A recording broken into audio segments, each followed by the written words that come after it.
Hello and welcome to the Everything is Black and White podcast. Andrew Muscovy. Hope you guys are all doing well. Thank you very much for tuning in. Big thanks as well to Saily, our new sponsors on the podcast.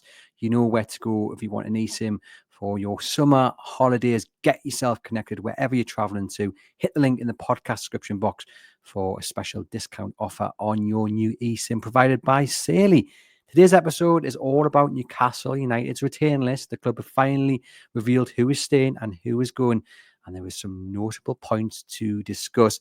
First off, it is the fact that both John Ruddy and Callum Wilson, their deals being up at the end of this month, have entered discussions with Newcastle United with the prospect of them extending their stay on Tyneside. The club say that they've opened discussions with both players about their futures and new contracts could still be agreed. We've got Jamal Lewis departing from St James's Park, of course, signed for relatively big money from Norwich City. Newcastle beating the likes of Liverpool to his signature after he had a stellar debut season in the Premier League, but it just didn't work out for him. He's been on loan to several clubs. The last time over in Brazil was Sao Paulo, but he picked up an injury. We've got Lloyd Kelly moving to Juventus, and that will be a permanent transfer for an undisclosed fee, the club say, on June the 30th.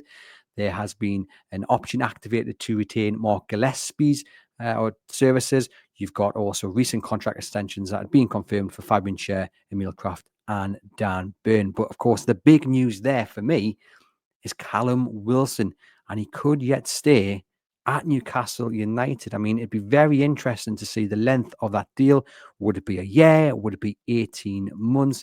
I suspect the news that they're in talks with him probably won't go down too well with everybody. He's 33. And look, there's no doubting Callum Wilson's ability. He is one of the best strikers I have seen at Newcastle United. It's just unfortunate that he can't keep fit.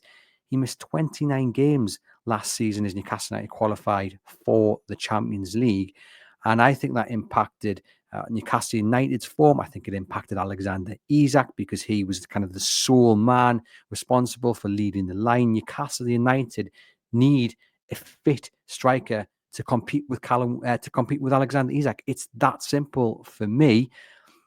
However, given that the club are in discussions with him, you read between the lines and you say that they must be confident that he is over the injury issues that have plagued them for the last couple of campaigns, because Newcastle United can't afford to roll the dice on Callum Wilson, in my opinion. They cannot sign him up for even just a year if they're not properly confident that he can play a massive role next season. You've got the Champions League. You'll want to go strong in both cups, and you'll want to also establish yourself once again as a top 5 club in the Premier League. And to do that, you're going to need depth. You're going to need options in all areas of the pitch. So they must be pretty confident that Callum Wilson has overcome the injuries which have kept them out for the majority of last season and the seasons gone before.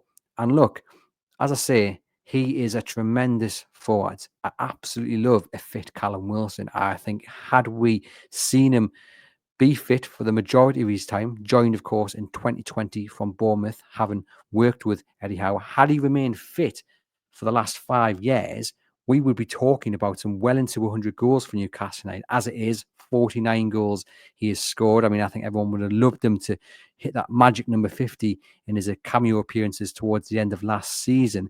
But that'll be another red flag for many people. When he did return to action towards the end of last campaign, when we started against Arsenal, he had various sub-appearances. He did next to nothing. He had one notable effort against Brighton in that 1-1 draw, but he didn't offer anything. And I think it is a gamble by Newcastle United to sign him up. I think it will have been done on the basis that Eddie Howe needs to build a squad, given how busy and tight the schedule will be next campaign. But we just have to hope that the club, of course, have seen something that we can't see. We can't see into the medical records. We can't see into the physio's room.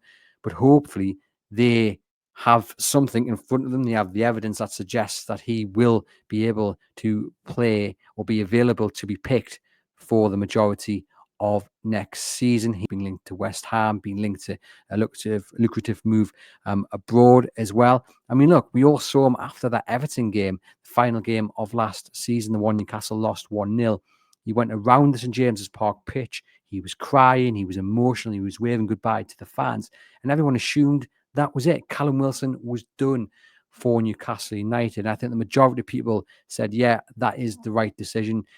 What a servant he's been. But you guys like me, it's just a massive frustration that he's not been able to stay fit. And I think him going off into the sunset at the end of June once his contract expires, I don't think many people would have been too bothered by that. I think the bother would have come with the frustration that we've not got to see him on a sustained run of games, because he is a tremendous player. He could have offered something to Newcastle United if only he'd stayed injury-free. But like I say, you've got to trust the club on making the right decision based on something that they've seen with his injury record. John Ruddy, it's an interesting one with John Ruddy. You know, Newcastle United have got quite a few goalkeepers on their books, so they're retaining Mark Gillespie. They obviously want to retain John Ruddy. You would imagine Vlak Dimos will go this summer if they can find someone to take on his wages. That one, a bit of a bizarre deal. What happens with Martin Dubravka? His deal runs out at the end of next summer. Who knows with that one? Could they get a couple of million for him? Obviously, I think Nick Pope will stay unless it's a silly bid that comes in. You've had James Trafford on Ben Foster's podcast today saying he did want to move to a certain club last summer and was ready to move. Could Newcastle United revisit that? One report earlier in the week suggesting that they are pushing to sign James Trafford, who of course has been promoted with Burnley, breaking all sorts of clean sheet records last season in the campaign, and that Burnley got promoted from the Championship. So John Ruddy stopping, you can only imagine it's down to depth again, down to his experience, down to having someone who is happy not to start any competitive games, but doesn't let their levels drop in training. I mean, he didn't have a competitive game for Newcastle United last season. He was in the squad 11 times, but never played competitively. But at his stage of his career, he'll be happy with that, pick up his paycheck. But like I say, I think the fact that he's a proper professional and puts 100% into his training week in, week out, like Mark Gillespie does, is probably the reason that those two are stopping on Tyneside, or at least they want to keep John Ruddy, and Mark Gillespie is indeed already signed up for another year. Lloyd Kelly, no surprise that he's heading to Juventus on a permanent transfer. We understand, obviously, the stipulations to that loan move was that they finished in a European place, and they did do. So that's going to be a nice boost to PSR because it'll be pure profit. Of course, signed last summer on a free transfer. And there he goes to Juventus on a permanent transfer for an undisclosed fee, but rumoured to be around 20-25 million. So that will be money on the balance sheet, which hopefully will help Newcastle United in this summer's transfer market.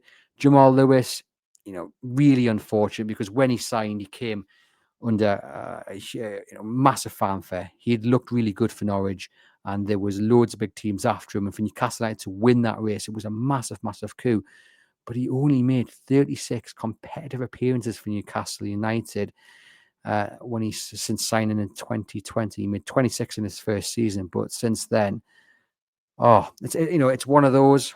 Many players have that big move, and it just doesn't work out for him. He's still young enough, I think, to find his feet somewhere, probably in the Championship, and have a decent end to his career. He was at Sao Paulo last season, also on loan at Watford as well in the 23-24 campaign, but was never ever going to come back in this squad and make an impact, and was never going to get a new deal. So we wish him well.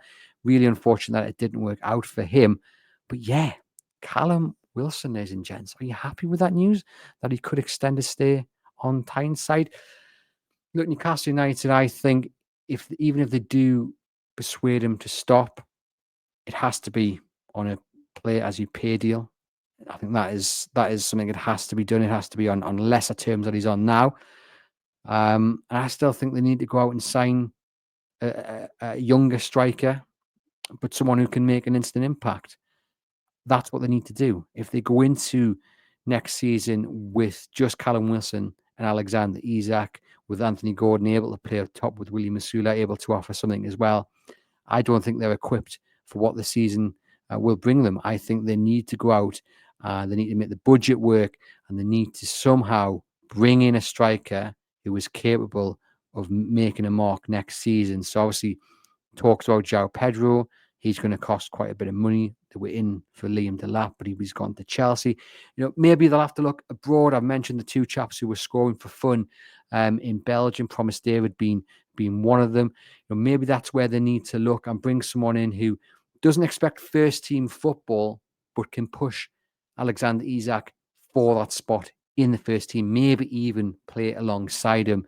But certainly, I wouldn't want to see Callum Wilson being second choice striker next season for Newcastle United. Having him as a third choice, I'm all on board with if the deal is beneficial to Newcastle United in terms of that weekly wage. If he's got incentives to stop rather than being paying a huge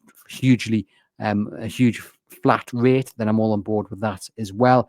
But I think they definitely need to go out and still sign a second choice striker who is more reliable, who is younger, and who can complement Alexander Isak as well as compete with him, because I just don't think Newcastle can afford to roll the dice on Callum Wilson. I think even if they're looking at medical records which suggest that he is over those injuries, I still think there's a relatively high chance he will break down again. And I hate saying it, because I think Callum Wilson, even at 33, is a danger to most Premier League defences. But can Newcastle United rely on him being available for the majority of next season? And sadly, based on the last couple of years, I just don't think they can. But let me know in the comments, perhaps you are a bit more confident in Callum Wilson's ability to be available for what will be a very, very long season, plenty of games. And that's the other thing, Callum Wilson, if he is second choice, will be needed. There will be opportunities. Alexander Isak can't play every single game. And even if he could, as we've seen this season, form isn't there throughout the entirety of the campaign. So for me, that's another reason why Callum Wilson, third choice, new striker in as second choice to offer a real alternative to Alexander Isak. Back to John Ruddy. It's one of those. It's a body in a squad. Won't be on the highest of wages. So yeah, not too fussed about that. And yeah, the rest is as expected. No surprises really in that retain list. Sensible early in the season to get Emil Kraft, Fabian Schär, and Dan Burn all extended. Yeah, no issues with that. I think they add huge benefits to the squad. Dan Burn, Fabian Schär, obviously first choice centre backs for now. Sven Botman coming back, right side centre back likely to come in, but Emil Kraft, has played his part as an understudy to the likes of Kieran Trippier and Tino Livramento. So 3 key players there signed up for another year or so in what will be a big season for Newcastle United. But there we go. The big news, Callum Wilson in discussions to extend his stay at Newcastle United. Let me know in the comments what you think about it. Cheers. See you guys later.